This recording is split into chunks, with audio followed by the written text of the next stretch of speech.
Hello and welcome guys.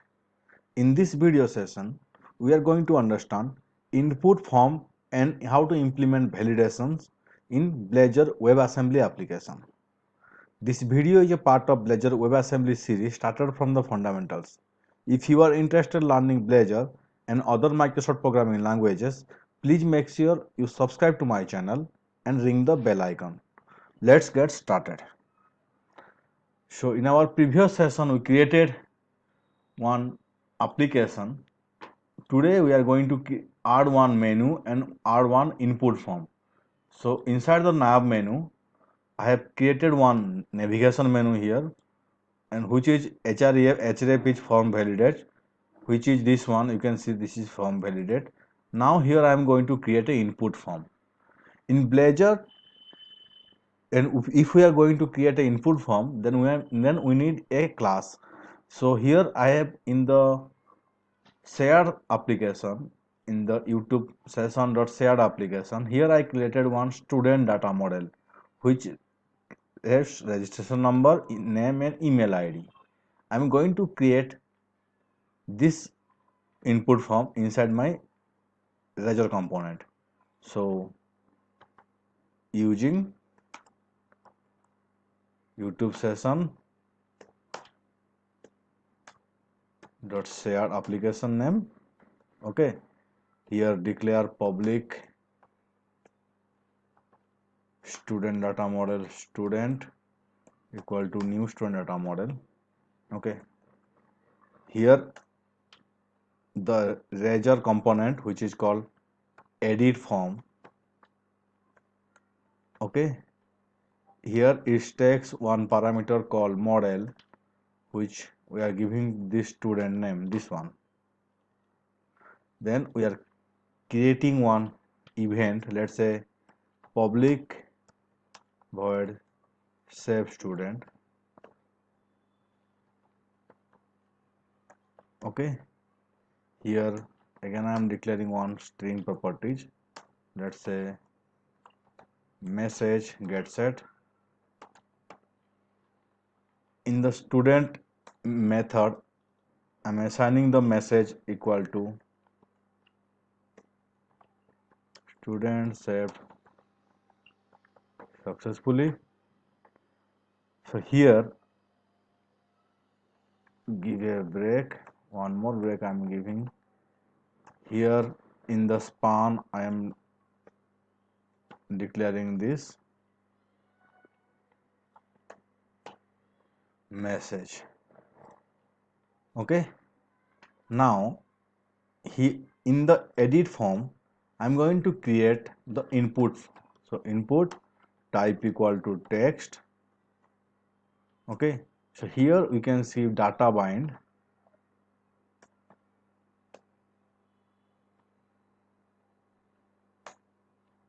Okay,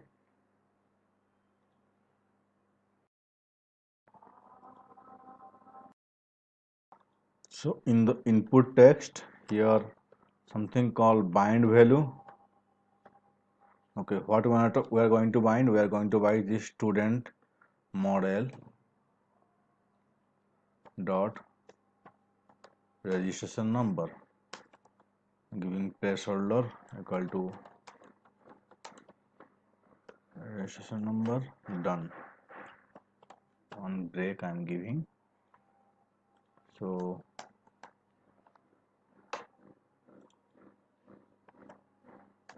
name and email ID.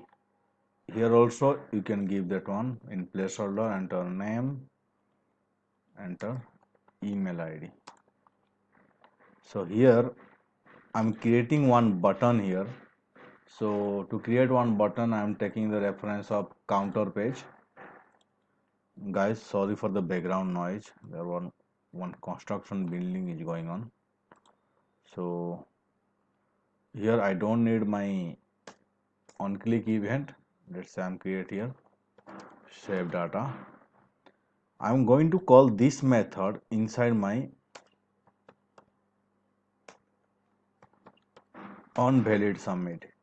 Okay, so let's run the application and see validation are there or not. there will be no validation because we didn't apply any validation rules till now. We are just created a edit form and with the help of a model, and we created one method to show this message. Okay, now build the application.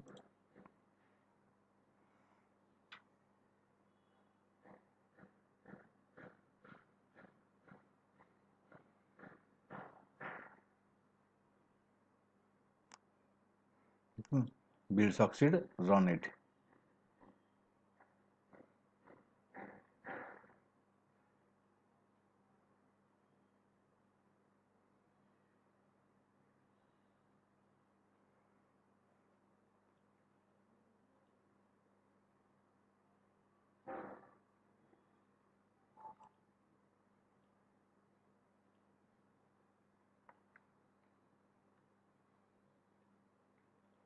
So in the input form, you can see enter registration number, email ID.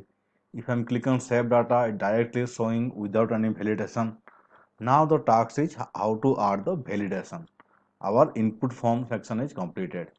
So stop the applications. Give one more break here. Okay. Guys, remember the MVC days we are using system dot component model dot data annotation. Okay. This need to be added. Against here I am declaring the attribute as required, and the error message will be please enter registration number. Okay, same thing I am going to do for emails, sorry, name, and so for name please enter name and please enter email ID. Okay, now we declare our data annotation message and required attribute.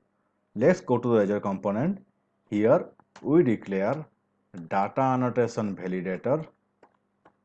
Next,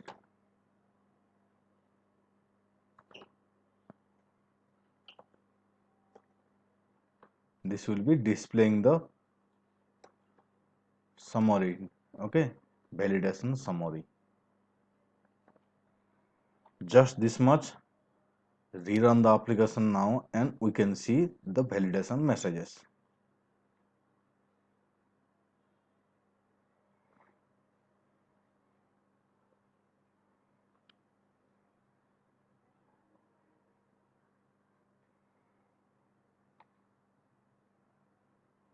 Input form, click on save data, so you can see this message is coming. So now we can give more attributes. So more attribute you can find this document in Microsoft website. So here you can see how they are setting the string length. Let's say I am going to set the string length of registration number is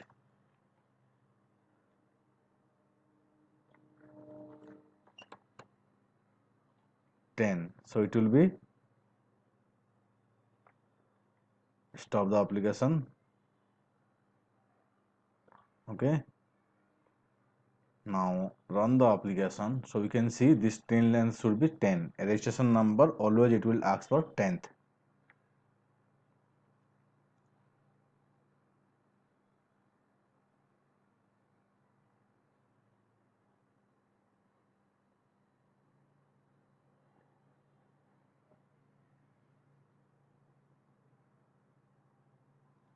So save data, let's say give some name. Okay, in this way we can use validation in our input form.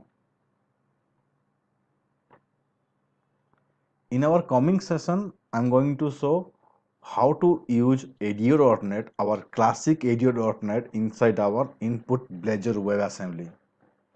Yes guys, I am sure I already created a session of ADO.NET of using Blazor web server application. I will give the link with this video also. Before going to that, you can look into that. Okay, guys, if you like my video, give me a like and share this video with your friends. Thank you very much.